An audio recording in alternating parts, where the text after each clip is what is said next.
J'ai l'émotion d'être à Fréjus, en ces lieux qui portent votre souvenir et vos traces. Vous, mes camarades vietnamiens, nord-africains, africains, français, légionnaires de Dien Bien Phu et de la guerre d'Indochine. Et vous, paras du 6e bataillon de parachutistes coloniaux, vous, de ma section, dont les visages, chaque jour, chaque nuit, depuis 50 ans, me sont présents et m'étreignent. C'est à vous que je parle. C'est pour vous que je parle et témoigne. Pour elle et si proche à la fois de la terre et du peuple du Vietnam que nous avons tant aimé, auquel je me sens lié pour toujours, parler de vous. Vous qui avez combattu. Enfin, je souhaite remercier, on se croira un petit peu au César, mais il faut remercier les gens qui nous ont aidés. Je veux remercier nos amis de Radio Courtoisie, rendre un hommage appuyé aux combattants d'Indochine, à tous les combattants d'Indochine, quelle que soit l'arme dans laquelle ils ont servi, quel que soit leur grade, qu'ils soient officiers, sous-officiers, caporaux-chefs, caporaux ou hommes de troupe, tous ont droit à la reconnaissance de la France, tous ont droit à la juste admiration de la jeunesse de France qui manque cruellement de repères et qui doit trouver dans les anciens d'Indochine les héros que la société contemporaine n'a pas su leur donner. Faire cette réunion et il nous avait promis une salle. Il a tenu parole, il nous a attribué la plus belle salle de Nogent-sur-Marne, la Seine-Watteau, et je crois qu'on peut applaudir la municipalité.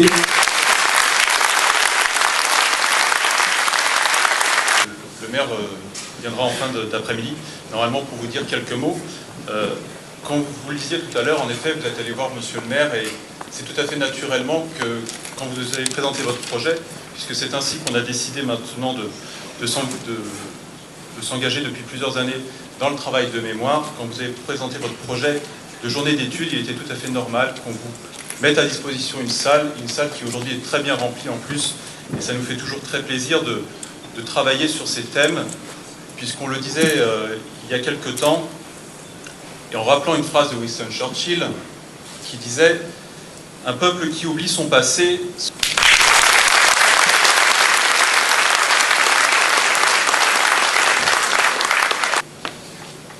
Mesdames et messieurs les élus, mesdames et messieurs du public, chers amis, bonjour. Avant tout, je tiens à féliciter les membres du collectif. Ceux qui viennent d'être cités par Éric Fornal, Éric lui-même qui fut l'un des éléments conducteurs pour l'organisation de cette réunion d'un type rare en France, compte tenu du sujet traité. Ils en ont eu l'idée, puis avoir obtenu cette grande scène par la mairie, que nous remercions.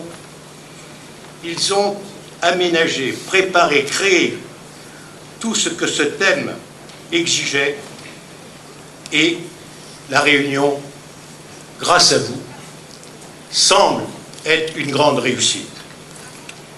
Je tiens aussi à les remercier pour les anciens combattants d'Indochine, dont on a peu parlé pendant 8 ans pendant la guerre, et dont on parle peu aujourd'hui. Quand Ho Chi Minh créa le Parti communiste indo-chinois, il y avait avec lui ceux que nous allons retrouver en permanence: Lao Dong, Pham Nong Dong, Giap et Les Douanes.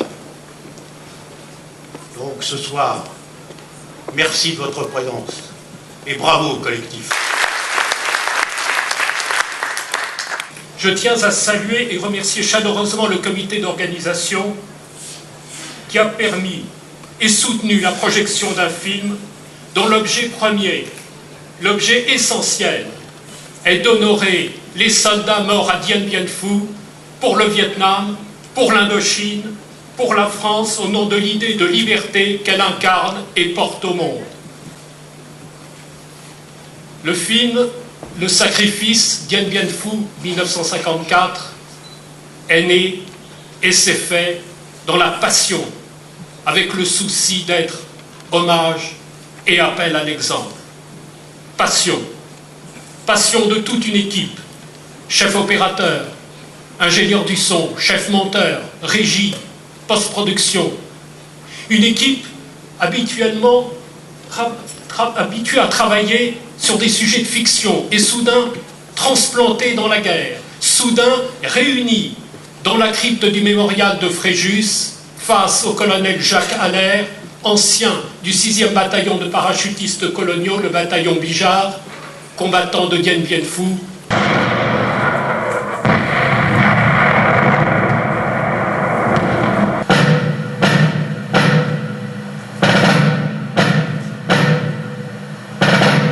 J'ai l'émotion d'être à Fréjus, en ces lieux qui portent. Vous êtes indispensable dans une section.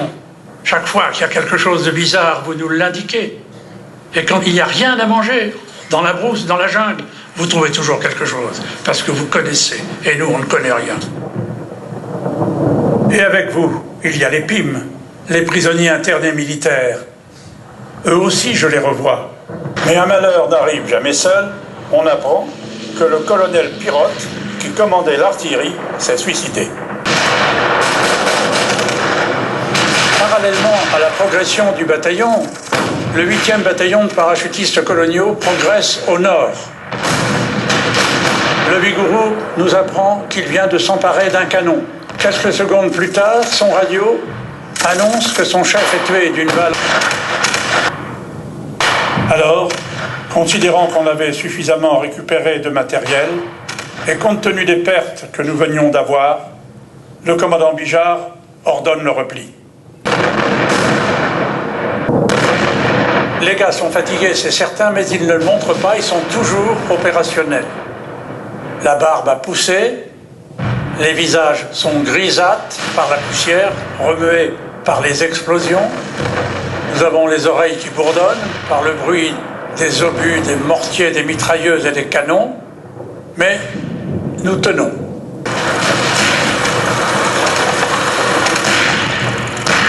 Les Viettes abandonnent la contre-attaque sur Eliane 2, grâce à l'énergie des légionnaires et des paras.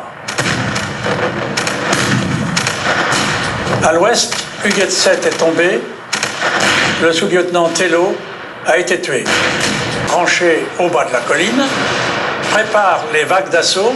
Non, la blessure ne se sera refermée. Et sans doute nous a-t-elle liés à jamais, vous, mes camarades du 6e bataillon, et de tous les bataillons qui combattirent à nos côtés. Et toi, Nguyen, l'unijambiste, que le médecin commandant Grovin a retrouvé mendiant dans les rues de Saigon et que nous avons fait venir en France avec toute ta famille. Et toi, Sautreau, mort d'épuisement, alors que s'ouvraient devant toi les portes de la liberté. Jamais, mes camarades, cette blessure ne se refermera. Pourquoi, mes camarades de Dien Bien Phu, parachutistes du 6 et des bataillons frères, pourquoi ?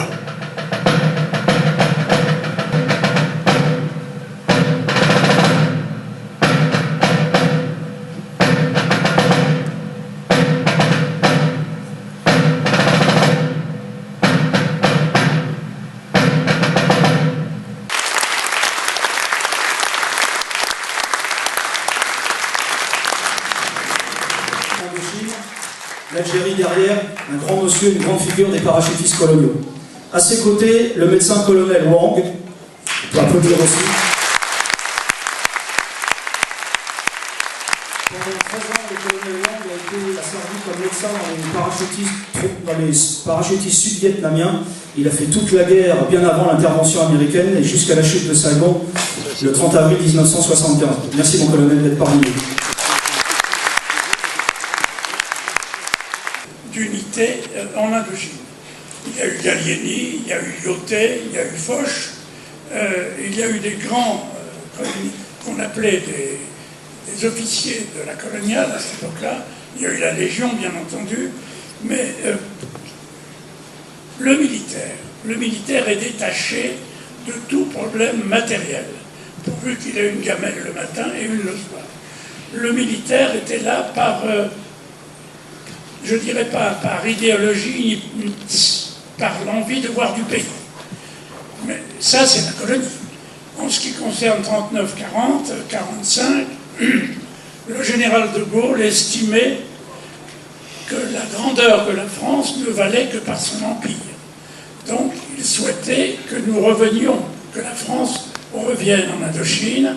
Le colonel Laurent, maintenant, vous êtes vietnamien, mon colonel. Comment vous jugiez-vous l'action de vos compatriotes du Viet Minh? Comment jugiez-vous le comportement de vos compatriotes du Viet Minh? Comment jugez-vous le Viet Minh? Après tout, ce sont vos frères. Que se passe-t-il dans votre tête quand vous les voyez face à vous? C'est une vaste question. Mais je voudrais quand même prendre la suite du colonel Allaire, en parlant de la présence française, du colonialisme, tout ça. Alors, pour parler du colonialisme, disons-le, ben, il y a toujours du pour et du contre. Parce qu'au XIXe siècle, si la France n'était pas venue en Indochine, ce seraient les Espagnols, les Anglais, les Portugais, ou les Chinois, ou pire les Japonais. Vous voyez? Alors, je cite seulement comme anecdote. Durant la Deuxième Guerre mondiale, les Japonais ont occupé l'Indochine pour faire la guerre dans le Pacifique. Ils ont laissé le pouvoir français contrôler le pays, gouverner le pays. Et c'est pour ça que les Vietnamiens étaient à l'abri, si j'ose dire, des horreurs de la guerre. On n'a qu'à voir, par exemple, les Coréens qui ont péri par milliers sur les champs de bataille de la Deuxième Guerre mondiale avec les Japonais. Tandis que les Vietnamiens, les Indochinois étaient épargnés grâce à ça. Alors, pour parler, moi je préfère parler du côté positif de la présence de la France en Indochine. Vous savez, au XIXe siècle, l'Indochine, le Vietnam était encore un pays assez arriéré. Il y avait une élite formée à la chinoise, avec l'écriture chinoise. C'est depuis 1920 seulement que le gouverneur général de l'Indochine, je vais oublier son nom, je ne sais pas si c'était Albert Sarraut ou un autre, il décrétait qu'à partir de maintenant, le vietnamien sera romanisé. C'est-à-dire, on écrit avec les caractères romains. Le caractère romain, c'est une découverte, une invention d'Alexandre de Rhodes. Et c'est ce qui a permis au Vietnam de progresser très très vite. Il ne faut pas oublier aussi les constructions, les routes, les chemins de fer, et puis les universités, les instituts Pasteur. La France a formé des centaines et des centaines de docteurs, d'avocats, de pharmaciens, d'ingénieurs, vous voyez. Alors, vous voyez, il n'y a pas que le côté négatif, comme beaucoup, vous savez, aiment se rassasier. Alors, vous me demandez ce que j'éprouve, moi, envers les communistes. Vous savez, au Vietnam... Nous tenions le Maoké village, et il y a eu une attaque, toujours dans la nuit, on peut dire, enfin, très importante de Viet Minh. Et le matin, donc, au lever du jour, là, nous les avons repoussés, bien sûr. Ils ont subi de lourdes pertes et tout. Et le matin, donc, au lever du jour, en sortant de nos positions, qu'est-ce qu'on voit dans la rizière? On voit presque des gamins. Des jeunes. Quelles étaient les missions d'un chef de poste? A contrario des chefs de poste, il y a des troupes d'intervention. Enfin, en règle générale, ce sont les parachutistes. Roger Hollande, est-ce que vous pourriez nous décrire ce que c'est que la vie d'une unité d'intervention? Giap a envoyé 2 divisions, la 304 et la 325C, enfin, je peux me tromper, 2 divisions appuyées par 4000 porteurs, si vous voulez, pour la logistique. Ça a été épouvantable.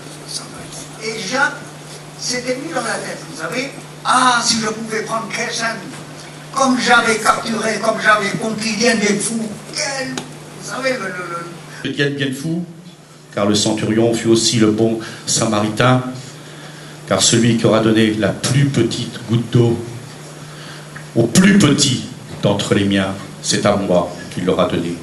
Combien de messes furent dites pour ceux d'Indochine et pour ceux de Dien Bien Phu, Aujourd'hui encore, nous sommes au cœur du dogme de la communion des saints et nous prions pour ceux de Dien Bien Phu et notre vie est habitée par la présence de Dien Bien Phu. Ce drapeau s'appelait à l'époque, cette association s'appelait à l'époque l'association des anciens du corps expéditionnaire en Extrême-Orient. C'est devenu la CUF avec le temps, dont le président d'honneur a été pendant très longtemps le général Salan, avec comme marraine la maréchale de Lattre et la maréchale Leclerc. Je vous présente, messieurs, dames, le drapeau de la CUF. Porté aujourd'hui, le drapeau des scouts morts pour la France, porté, c'est un scout de Riaumont qu'il porte, porté par notre ami Axel, qui lui aussi a eu un grand-père qui s'est battu en Indochine. National des anciens Dien Bien Phu, un drapeau magnifique. Je vais vous présenter un drapeau qui n'est quasiment jamais plus sorti en France depuis la chute de Saigon le 30 avril 1975. Ce drapeau, c'est le drapeau de la liberté. Messieurs, dames, je vous demande de faire une ovation pour le drapeau sud-vietnamien.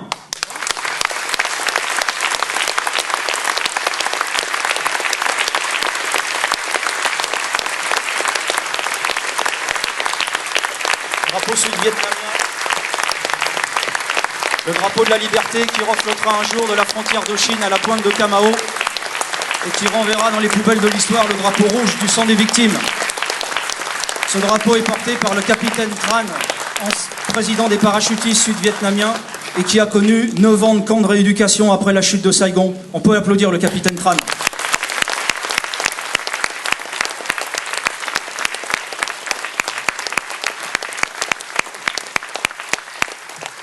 Nous allons maintenant observer 1 minute de silence pour nos morts, tous ceux d'Indochine, tous nos frères d'armes vietnamiens, cambodgiens, laotiens, et puis avoir une pensée évidemment pour tous nos garçons qui actuellement sont sur tous les théâtres d'opérations extérieures, au Mali, en Centrafrique, et pour le sergent-chef Kalafu, du 2e REP, qui vient d'être tué au Mali.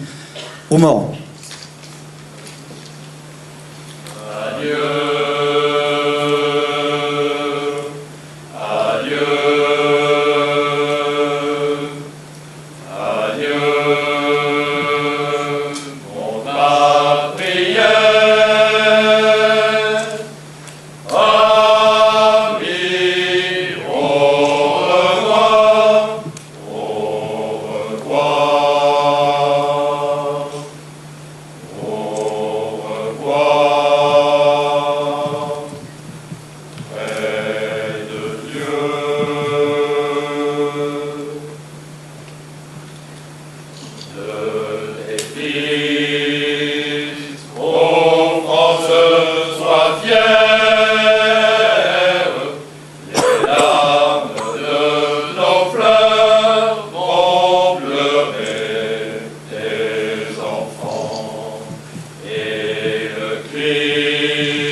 Merci au porte-drapeau, on peut les applaudir. Le jeune Axel, qui porte le drapeau des Scouts morts pour la France.